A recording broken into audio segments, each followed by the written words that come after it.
Spirit talker, a little bit of spiritual wisdom. And what I see what's going on in society, you're at your crossroads. You are stuck between your woman and your lady. You are stuck between your man and your gentleman. And that's the crossroad. You got to cross that road. And that is 5 things I want to talk to you about. 5 little things. It's conflict and choice. The conflict, you don't want to let go of who you think you are. Man, woman, you don't want to let that go. So your conflict is learning how to let go. The easiest way to let go, you're going to have to make a solid choice. A solid choice. And that choice is to become that lady and become that gentleman. Put away woman ways. Stop accepting man into your life. God did not put his daughter on earth to lie with man. That's forbidden fruit. He put you on earth to keep man company and inspiration, inspired to have one of you, but not as a woman, as a lady. He has to desire you as a lady. And a man will never desire you, only a gentleman. And that's when he is manifesting. He is growing. You stun his growth when you lie with a man and accept him as a man. There's no such thing as a good man, a great man. Anything got G on it and an M is a gentleman. God created that. God know man ain't that's why man is the angel in heaven that got kicked out of heaven. The goddess, she never got kicked out of heaven. God asked his daughter to come keep man company and to deliver his children to earth. As long as she does that, he will give you a gift of a gentleman. You have to desire a gentleman. The problem is you're not asking for a gentleman. You're settling for a man. Stop settling for something that's beneath you. Man is beneath you. You should never give up the man in you. Your woman, you have to understand why God gave you woman, and your mother supposed to raise that man in your woman. She's supposed to make it strong. Stability. Be able to stand on its own. And the only time you will give up that man in you is when you find a gentleman that knows how to take care of that man in you. I tell God every day I cannot stand his daughter in the woman stage. She is frustrating. Frustrating. Seriously. Okay? Don't want shit to do with her. I can't stand her and F her. That's how man treats you. And that's the man in me speaking. I learned if I became a gentleman, I ignore a woman. I don't play to her little tricky ways, bending over in front of me, talking loud. Okay, show me she is that alpha female. I want all that in a lady, and a lady's very quiet. The difference between a woman and a lady is night and day. Do you know that? Ask yourself, how are you acting? Be honest with yourself. Don't think like a lady. I think I'm a lady, but you're acting like a woman. Trust me. It's many different women. If you raising your son, what kind of mother makes a better? What makes a better mother? A woman or a lady? If you chastising your son, talking tough, rah football with your son, look at my son, he bad, rapping with your son. Come on, that's his artist. You ain't gonna lay bricks with him, are you? You ain't gonna hunt the bad guys with him. And you ain't gonna go play basketball on the court with him or let him dunk on you, right? If he gonna be good. But what you need to concentrate on is make him a gentleman inside the home. Know how to respect you, see you, understand you. Not as a woman. Your son should never know the woman in you. That is a scary bitch. I'm serious. I never want to know the woman inside my mom. Because I have seen, I asked myself, how the hell did my dad even like you? Man, shit. Okay, but I respect my mom. I tell God every day, I understand a woman. The man inside a woman is she hasn't found one that she trusts enough, love, and feel secure with, guess what? She's not going to give up that man in her. Okay, it doesn't matter all the other things you do. You got to be understanding. And every woman is different. Every woman, every man is different. Every lady and gentleman, what is your flavor? It's not about what I like in a woman. Not for you. That is for me to know. The question is, what do you like in a man? What do you like in a gentleman? What do I like and desire in a lady? What am I going to put into her to get that out of her? And what's she going to find inside of me to know she has it within me?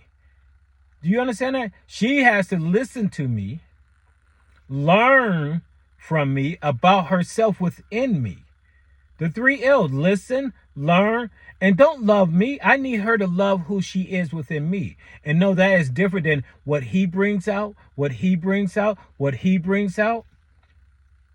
She need to learn how to love herself within me. Knowing that I can uplift her, bring her to whatever she's going to great to be. Let her know that I see her as a daughter of God, a goddess. That is the role that an angel plays on earth. We are guardians to the God's children and his daughter. We are soldiers of Jesus to walk out what he chooses for us to do in this life. Even God sees us as an angel, but God would never see us if Jesus don't let us through heaven's gate. We got to live up to our honor. We have to live up to our honor. If we're not going to live up to that, do you think we're going to ever get to see God? Would you allow me to go see your mother and father if I'm not living up to what you need me to be? Just ask yourself that. Think about it. But the greatest thing we are, it's not a man. It's not a woman. Stop being stuck. Stop being stuck. The reunion, you need to remember every person you ever been. Every man. All of them.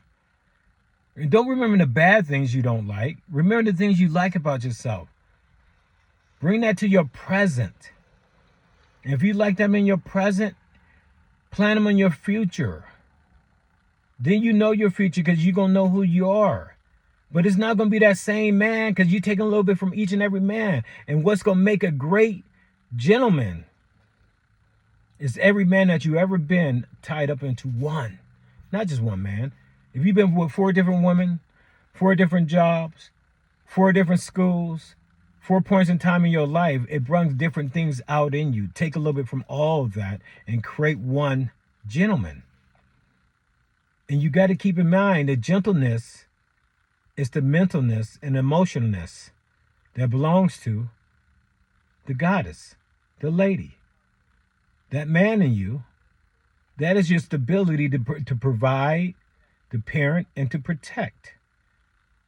But even still, you will never go to heaven as a gentleman. The greatest thing you can be on earth, is a guardian on behalf of Jesus to guard, the child of God, his daughter that brings life to earth. Gentle to his daughter. And an angel in the eyes of God. In the eyes of God. That's what God sees. The child of God, his son is an angel. Man's son is a boy. His daughter is a goddess. Man's daughter, okay, she's a girl that's going to transformation into a woman, a lady, okay, a man, a gentleman. If they were, see, dad raises a man.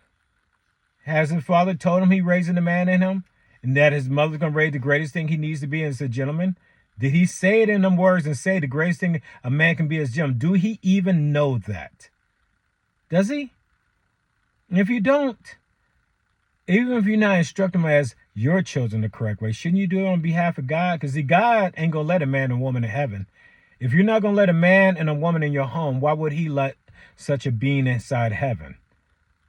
It's a lady and a gentleman, a respectful creature. A man is a self-sufficient, even a woman. And it's okay. You got to learn how to believe in the man that you have within yourself and know that's all the man you ever need. You don't need no other man outside the man that you got within yourself. That's for men and women. God gave you enough. And even if you cannot believe in your father's seed and you cannot believe in your mother's egg, understand, believe in the spirit of God. God, we are all children of God. We come from God. And God, the spirit of God will grow that seed and egg together. But you have to believe in that.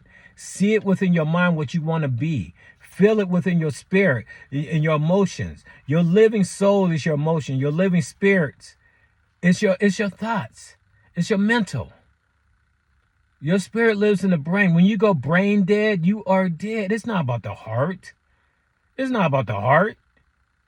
Okay? They can shoot you in the heart, keep you alive, when on some pumps, get you another heart, and you're going again. But that brain, they haven't done that yet. And you don't want to, because I don't know if you can be the same being, because it resides in that. It's a whole nother spirit. That's my thoughts. I don't know. A whisper from God comes in the form of a thought. When you're thinking about that thought, that is you having a conversation with God, asking him, what do you mean? That's why they say he works in mysterious ways. And I'm telling you, your job is not to see negative with God's spirit, but to see positive for all. You, his children, to see all. And when you learn to see all in a positive way, then you learn to use God's spirit in a positive. If you use it in a negative way, if you choose to be negative with God's spirit, that's the sign of the devil. Understand that. Have a blessed day.